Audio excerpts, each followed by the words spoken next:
The Sounders get a win. We preview Seahawks versus Panthers, and the Mariners playoffs start now.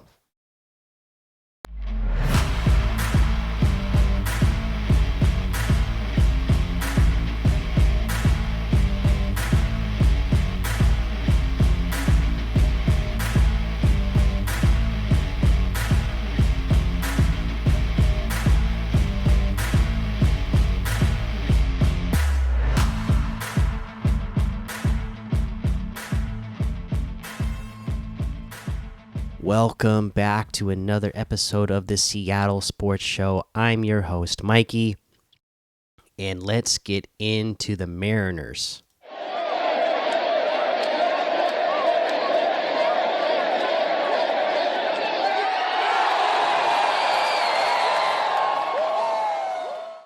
All right, we are talking about the Mariners. So today was an off day. The day of this recording, September 21st, was an off day, but that is just the calm before the storm. We are headed into the last 10 games of the season, and we can take a look at the wild card standings. We are currently tied with Texas for the third spot in the wild card standings. The way it stands as of right now, Texas would get the tiebreaker. They would be in, we're out.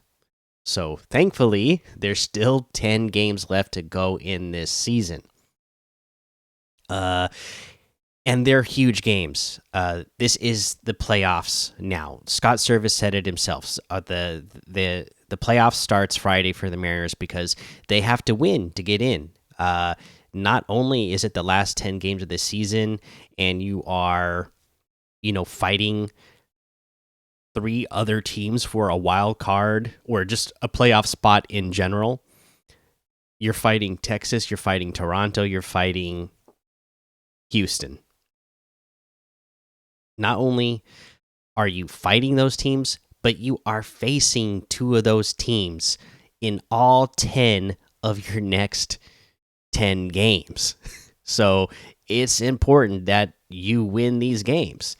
I'll pull up this schedule right now. I mean, let's take a look at this. The next 3 games we have starting Friday, September 22nd, start against the Texas Rangers. We got a 3-game series against Texas. Then we come home for a 3-game series against Houston. And then we get to stay home still, but then we have 4-game series against Texas again. So 7 out of the last 10 games are against Texas, who you are currently tied with right now. You need to win these games against Texas to make sure to guarantee yourself a spot in the playoffs. And again, if we want to take a look at standings, we can take a look at wild card, right? But also, let's take a look at the division itself. We'll go over to the AL West. Again, tied right now with Texas. We're both 84 and 68. That puts us both in second place for the AL West, with Houston with a record of only 85 and 68. Yeah, they played one more game right now than us, so they are technically a half a game ahead of both Seattle and Texas. So last 10 games of the season, we are fighting for the playoffs. We're fighting for that wild card spot because we want to make sure we get in. But we're still, with 10 games left in the season, fighting for the division. 7 of those games against Texas, 3 of those games will be against Houston as well. So there is still a chance that we could win this division, and that would be huge to get a first round bye. We know we have these young arms on our team that they need that time. They need that rest, right? Thankfully, our organization is very deep in pitching because we've had a lot of injuries in pitching this year. But that means players like Brian Wu and Bryce Miller have had to pitch a lot more than they've ever had to pitch in their careers. They're two young rookies that have been going all year long for us. It sure would be nice to get a first round bye and get them some extra rest. Now, if they don't and they just get the wild card, hey, we'll take that too. We're not going to complain about getting into the playoffs, but still, 10 games left in the season here. It's still a chance that we can get into the lead for the division. And just no matter what happens, like I said, this is, you know, this this is this is fun for fans, right? No matter what happens. I mean, this is the roller coaster ride we've been waiting for the all the way to. We've been patient for 152 games, waiting for this moment to get some excitement at the end of this season, and really be on the edge of our seats these last 10 games, where yeah, we could be the division leaders, we could get a wild card, or we could fall flat on our faces and be out of the playoffs. Yeah, that's the that's the awesome thing about being a fan of baseball this time of year, and being in a race. Now, nobody's ever seen a race like this. There has never in the history of baseball been a division with three teams all within a half game of each other in the same division with 10 games left in the season. So that's just how awesome and exciting it is to be a baseball fan, and then specifically a fan of the Mariners or one of these other, maybe you're a fan of one of these other teams, but it's awesome to be a fan right now, because this is what you're a fan for. This is what you're waiting for moments like this, and hopefully your team can pull it off so that you can be, have some excitement over over their success, right? So I don't know, that's I feel good about this team. Um, like I said, if we do make it into the playoffs, the pitching we have, I just feel like it's made for the playoffs. You've heard so many managers of other teams this year talk about the pitching that we have for the Mariners, and how it's scary and how it's going to be tough to go against them if they get into the playoffs. But like, other managers are scared of the pitching that we have on this team, because they are that good. So if we can get in, it's going to be awesome. I mean, hopefully you got tickets. A lot of these games are selling out. I have tickets for me and my family to go to the very last game of the season against Texas, which again could very well be. I mean, that's how awesome this is right now. We're coming down to, it could come down to the very last game that could decide whether you win the division, whether you end up being a wild card spot, or maybe you end up with nothing at all. Who knows? Maybe the way things play out, maybe things will be already decided by the time that last game comes. But how amazing and exciting would it be if they are in the last game, and preferably will have already mathematically guaranteed themselves a wild card spot? That's what I would enjoy. But it would be awesome if it's the last game of the season, and something is being decided. Hopefully it's the division lead. You win that game and you win the division. I would love to be there for that. I'm gonna be there either way, and it's just fun time right now. So that's what's going on with the Mariners. I mean, the last couple of games, since we last recorded, we had a 3-game series against Oakland. We swept them. Did exactly what we needed to do.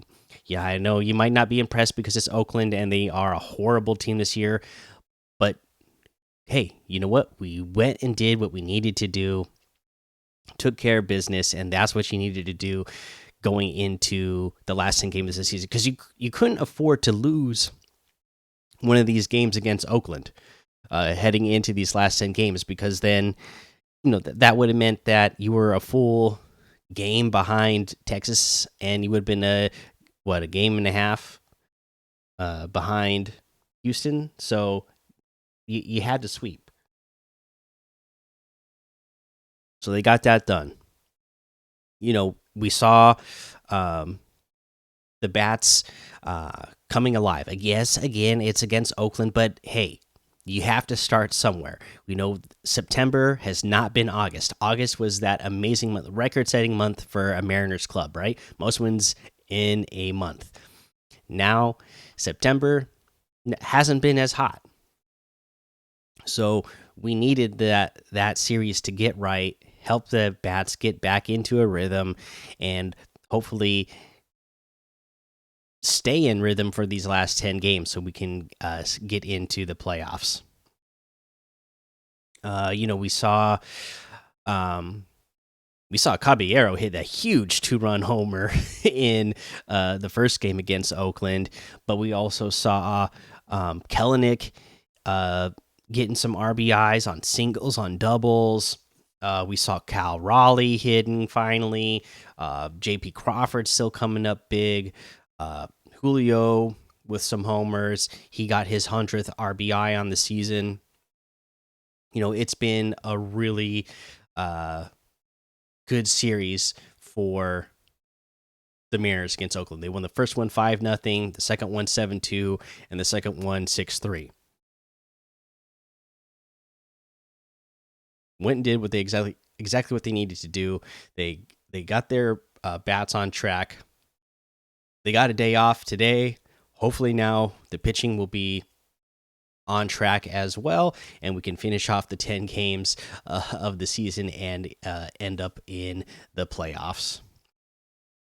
But yeah, that's what we have going on with the Mariners. I don't really have anything else to say. Just I hope you have a chance to get out there and go watch, because it's going to be something. It's going to be exciting. And it's the last week of games when they're home again too. So they got like their fan appreciation stuff going on all week. So they have all kinds of fun giveaways and games and activities around the ballpark. So it's just going to be a lot of fun. All right, that's the Mariners. Let's go ahead and let's talk some Seahawks.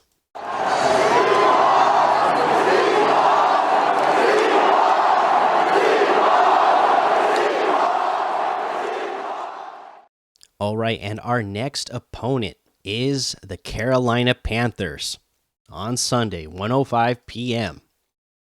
Okay. Of course, before we get into this game, we got to know what kind of injuries are we dealing with going into the game. It's week 3. People are getting banged up already. It's football. So what are we looking at? Okay, this is Thursday's practice. As of right now, did not participate in practice. Charles Cross still out with a toe. Will Disley has been out now, missed the last 2 practices with a shoulder injury. Metcalf still not practicing with ribs. As far as we know, he's going to still be okay to play. They're just being cautious with him, taking it easy on him. We got Kobe Bryant out with toe. Julian Love, hamstring. Jaron Reed was out with a groin. Rick Woolen still out with the chest thing he's dealing with, and the way Pete talked about it, saying that he was just saying how it's hurting him pretty good, and it's going to take a lot for him to get back in time. That doesn't sound good. We might be out Rick Woolen this Sunday in the game. It's sounding like it's starting to trend that way. Quandre Diggs stayed out with a hamstring. Damian Lewis out with ankle. Jordan Brooks, I guess just resting his knee, and Phil Haynes with calf. So that's a lot of people not practicing on a Thursday, just a couple of days away from game day. That's not good. That's a lot of players, a lot of key players for the Seahawks that are not on the practice field. So they got to get right. They got to get healthy and be there in time for the Panthers. Because as bad as the Panthers have looked, they have always fought against the Seahawks hard, right? And then here's limited practice as well. Devin Bush shoulder, Boyamafe knee, Jamal Adams still out with the knee, sounding like he's not going to, even though he's going full go at practice this week. It's sounding like this is still not going to be the week that he makes his return, the way Pete talked about it. And Evan Brown, he's got a knee situation, but he was still a full participant. So again, lots of key players, even though they were participating, limited, but still dealing with injuries. So already racking up. So maybe it's turning out that week 5 bye week is not going to be a bad thing. But we got to get through the first we got to get through the next couple of weeks here first before we get to that bye week. But it seems like it's going to be needed already. For the Carolina Panthers, though, Bryce Young did not participate. He is dealing with injury, his ankle as well. It's sounding like he's not going to play. We might have to go against Andy Dalton. And we know how somebody like Andy Dalton can beat us. So, I guess, again, it's the Panthers. They are not looking good this year, but we cannot take them lightly. We've seen this happen to the Seahawks before. Okay, and then also Brian Burns, Justin Houston, and Miles Sanders were all limited participants for the Panthers today as well. Justin Houston's a little older, so I don't know if that's a big deal. Brian Burns, I was hearing that he's a little bit more day to day, so that could be like a game time decision for him as well. But that would be huge because he's a good pass rusher for them. So, whether he's there or not, this defense, I watched this last game that they had on Monday. The defense, it's a good defense. So, the Seahawks need to be prepared. No matter who's out there playing for them offensively or defensively. We saw it week 1 against the Rams. You cannot be lulled into an opponent that people think is going to be a lesser opponent. You have to be prepared. You got to be serious. It's go time.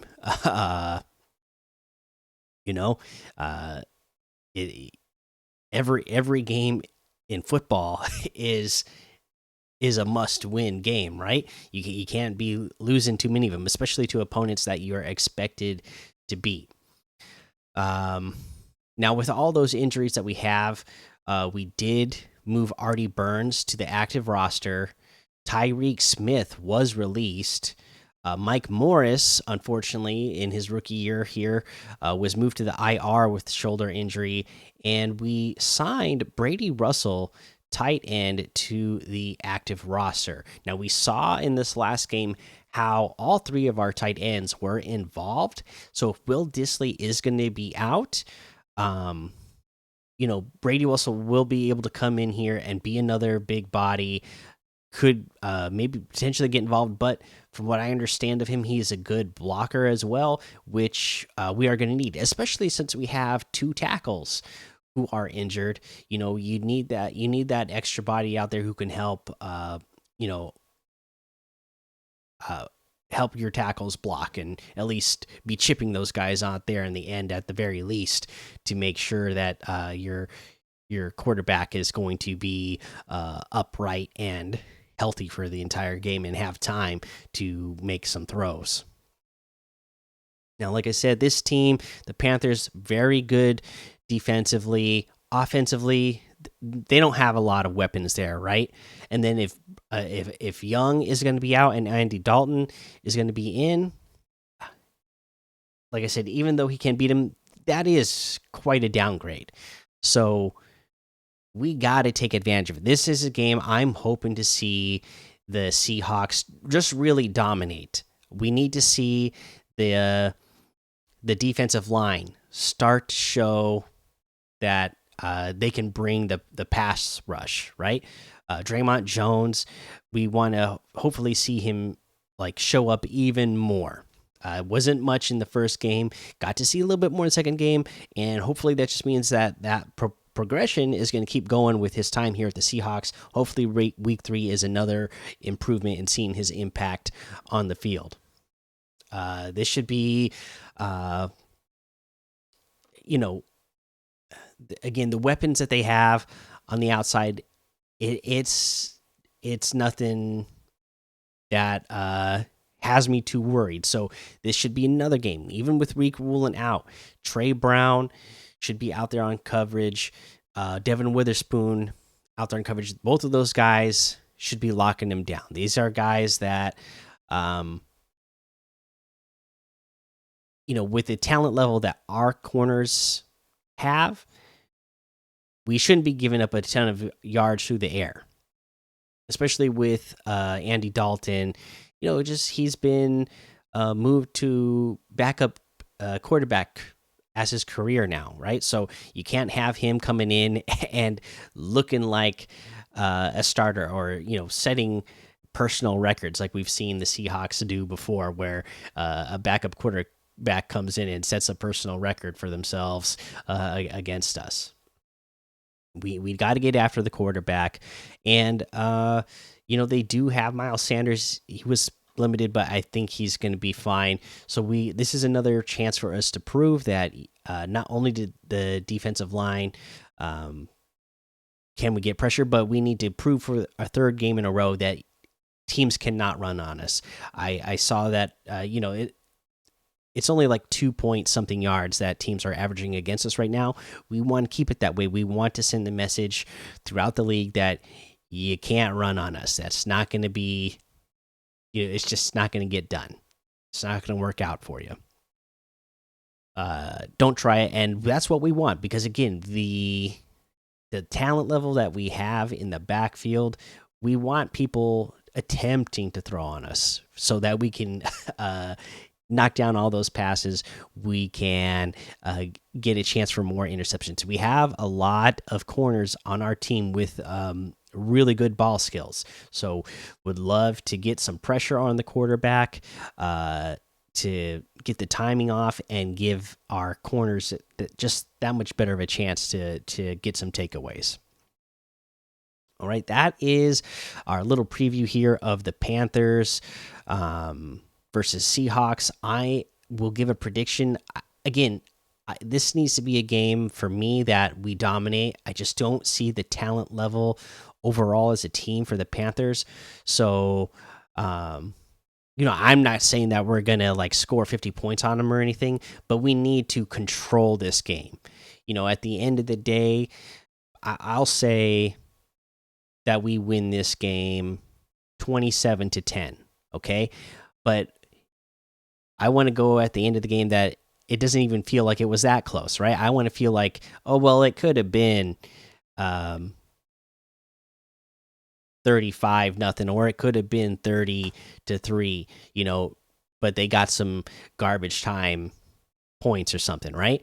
I want to feel like this game was dominated by the Seahawks. Time to show. Week 1 was us getting slapped in the face and woken up. Week 2 was us going up against a opponent that was favorited, and we stepped up and showed up. And now, time to step on the throats of the Panthers and just really put them away for the rest of their season, right? And have them wondering what they're going to do for next year. Okay, there you go. That's the Seahawks. A lot of other teams, right now, we talked to Mariners already. A lot of other teams didn't have any games this week, or they're in the off season, so don't have any other news other than the Sounders. So we can talk about the Sounders for a quick second.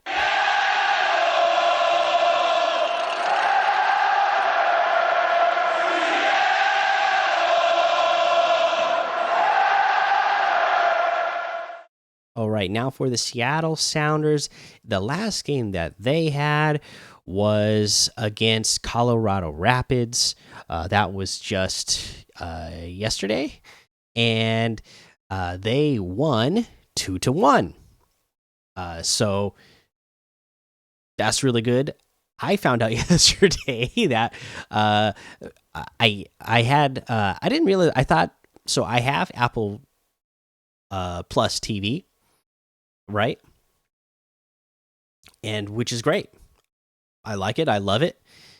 MLS is on there. Awesome, great. I get to watch MLS games. It's a separate subscription. I didn't realize that I was on just like a trial thing for the MLS thing, and so it ended. So I didn't even get to watch this game. That's so annoying that it's like a separate charge. You already got Apple Plus, but then you have to pay a separate charge for MLS. So I didn't actually watch this game. I listened to some of it on the radio, but wow, how annoying is that? MLS fans, I wonder how many of you are out there who are Sounders fans that just aren't watching the games now this year because they are on, the MLS Plus, which is on Apple Plus, that you got to pay on top. You got to pay for that subscription on top of the Apple TV Plus subscription you already got to pay for. How dumb is that? Just really annoying.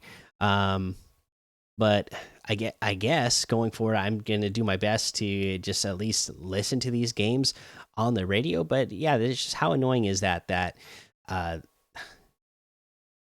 even if you have Apple Plus TV or Apple TV Plus, whatever it's called, that that doesn't mean you automatically are going to get the MLS games. There's another subscription on top of that you have to get. Anyways, the Sounders won their game, so that's good news. They won 2-1. They stay, or they are now a second in the overall standings, which is absolutely fantastic. Hopefully, we could stay that way.